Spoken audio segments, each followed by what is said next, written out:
Assalamualaikum warahmatullahi wabarakatuh, sahabat uswah dimanapun kita berada. Hari ini kita akan membahas tentang moderasi beragama ya. Kita tahu bahwa moderasi beragama adalah suatu cara pandang, sikap dan juga praktik dalam beragama dalam kehidupan berbangsa dengan cara mengecuantahkan dari ajaran-ajaran agama yang melindungi martabat kemanusiaan dan membangun kemaslahatan umum ya kan, yang tentunya berlandaskan prinsip adil, berimbang dan juga mentaati konstitusi sebagai kesepakatan berbangsa ya kan.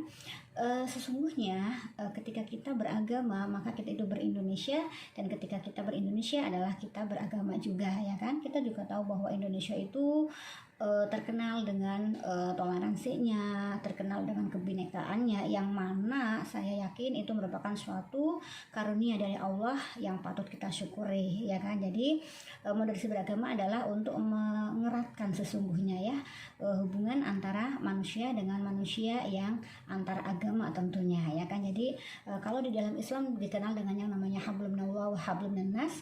Hablum minallah saya pikir adalah hubungan kepada Allah tapi yang sifatnya pribadi, namun hubungan kepada masyarakat atau hubungan hablum minannas adalah ini yang harus kita kedepankan. Beberapa indikator dari moderasi beragama adalah yang pertama komitmen beragama ya kan. Kemudian yang kedua adalah toleransi ya kan. Kita bertoleransi terhadap sesama agama, kemudian juga toleransi terhadap antar umat beragama ya kan. Dalam hal apapun kita melakukan toleransi, kecuali dalam hal akidah tentunya, karena dalam Islam sudah dijelaskan bahwa lakum dinukum waliyadi, untukmu agamamu dan untukku juga agamaku ya kan. Terus kemudian yang ketiga indikator dari moderasi beragama adalah anti radikalisme ya kan. Tentunya sesuatu yang berlebih-lebihan itu tidak baik ya kan. Radikalisme di sini diartikan bahwa kita sangat ekstrim terhadap apa yang menjadi keyakinan kita ya, ekstrim keras ya. Jadi tidak memiliki pemikiran yang moderat seperti itu. Kemudian indikator yang keempat adalah kita menghargai budaya yang ada pada negara kita ya kan.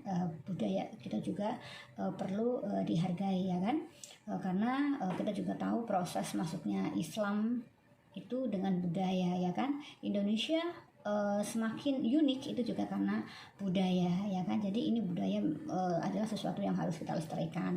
Nah kemudian sebetulnya apa sih muatan-muatan dari pesan keagamaan dalam moderasi beragama?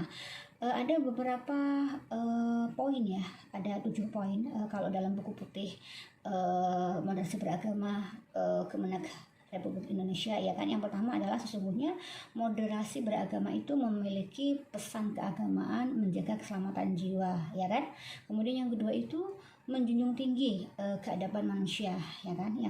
Yang ketiga itu menghormati harkat dan martabat kemanusiaan. Yang keempat adalah memperkuat nilai moderat. Kemudian yang kelima mewujudkan perdamaian. Yang keenam adalah menghargai kemajemukan, dan yang ketujuh adalah mentaati komitmen berbangsa dan bernegara ya. Tadi keempat itu merupakan sudah dijelaskan di depan tentang indikator dari moderasi beragama, dan 7 poin ini merupakan muatan pesan keagamaan yang ada dalam moderasi beragama. Saya pikir itu cukup. Wassalamualaikum warahmatullahi wabarakatuh.